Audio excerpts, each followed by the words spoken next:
Portland has secret police.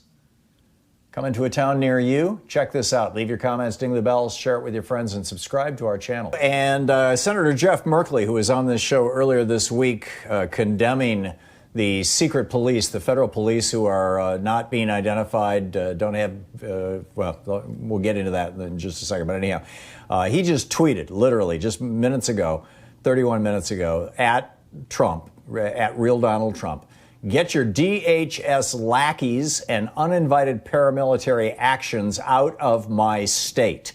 Our communities are not a stage for your twisted re-election campaign. Yeah, what do you think? Don't you think? On the line with us is Aaron Mesh. Aaron is the news editor at Willamette Week, which is one of our local weekly newspapers that just does a great job of covering local politics. WWeek is .com is the website. Aaron's Twitter handle is Aaron Mesh. It is spelled just like it sounds. And Willamette Week is WWeek. Aaron, welcome to the program. Give us a summary here of what's going on. How, when did this start? How is it happening? And then we can get into, how the governor is responding to it and our congressional delegation and whatnot. I'll try to keep it quick.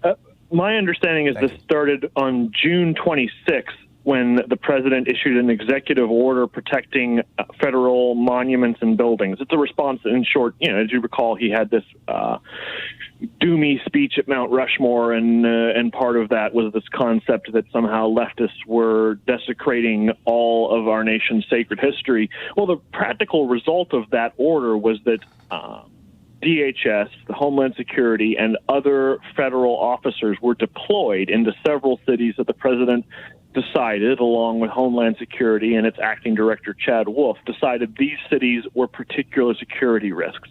For years, the Department of Homeland Security has looked at property destruction by anti-fascists and other left-wing activists as being a form of domestic terrorism. And this provided an opportunity, this particular moment in history, and this executive order, for those federal officials to act on those beliefs. And so they deployed officers, which look a lot like federal troops, but I think technically are still law enforcement officers, into 3 American cities that I know of. And those cities are Washington, D.C., Seattle, and Portland. Those officers arrived in Portland at the latest. They arrived on July 2nd. By July 11, they had used what's known as a less lethal munition to shoot an unarmed protester in the head.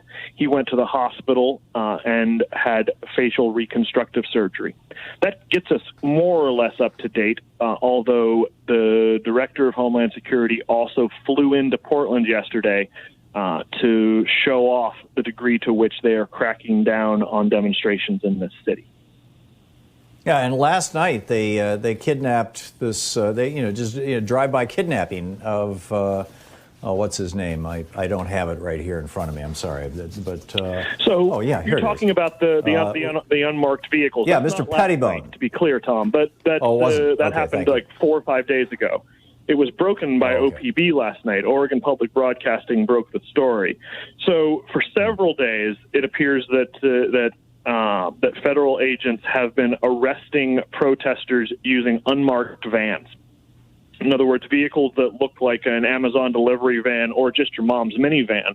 They've been driving around downtown Portland, not just arresting people who are engaged in crimes, but arresting anyone who's dressed up like a protester, which means wearing what's known as a black bloc outfit, or that's dressed head to toe in black. Looks a little bit like 1940s movie Ninja. If you're dressed like that, they will arrest you on sight. That's pretty obviously extrajudicial and pretty obviously illegal. But again, it appears that the president is experimenting on Portland to decide what it is that he can and cannot get away with.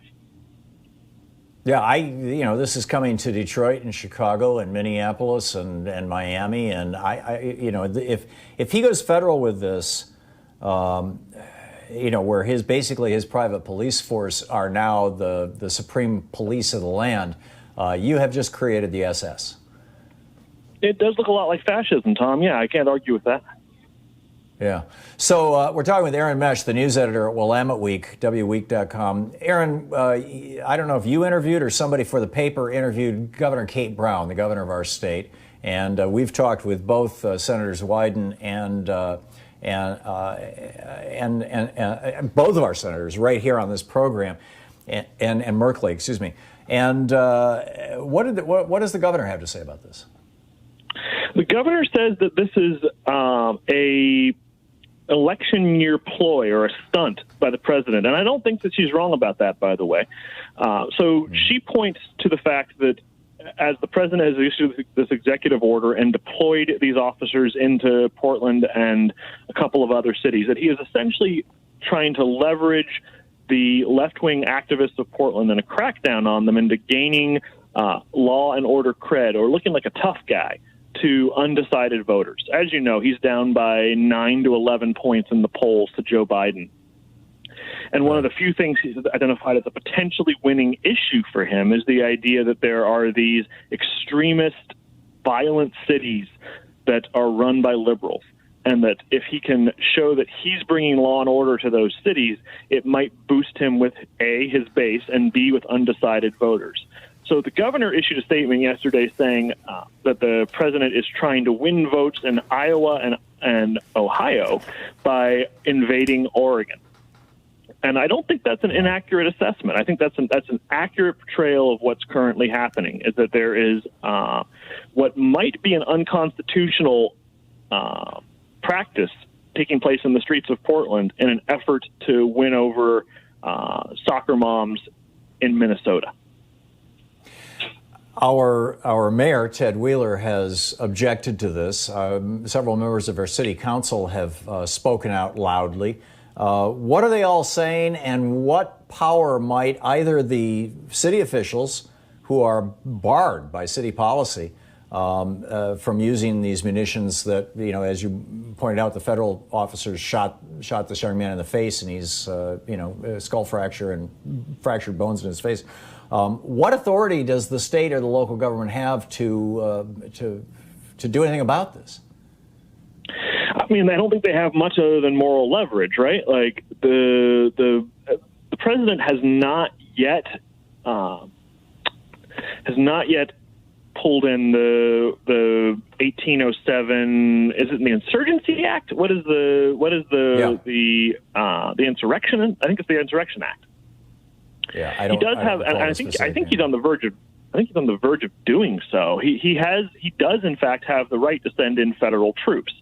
So in 1992, those troops were sent into Los Angeles after the Rodney King riots. It is possible for the federal government to send in troops into areas that are experiencing civil unrest. It's frankly pretty arguable, and I think this is really important. It's very debatable whether Portland's experiencing any significant civil unrest. Much of the property destruction is taking place inside about 4 square blocks of downtown. This is not a city that is burning. It is in which neighborhoods are being terrorized. It's a peaceful, normal American city in which a small group of activists are expressing their free speech and sometimes smashing things, or more often spraying some graffiti. To take that spraying of graffiti and claim that it requires the deployment of federal police to pacify is a very hard argument to make.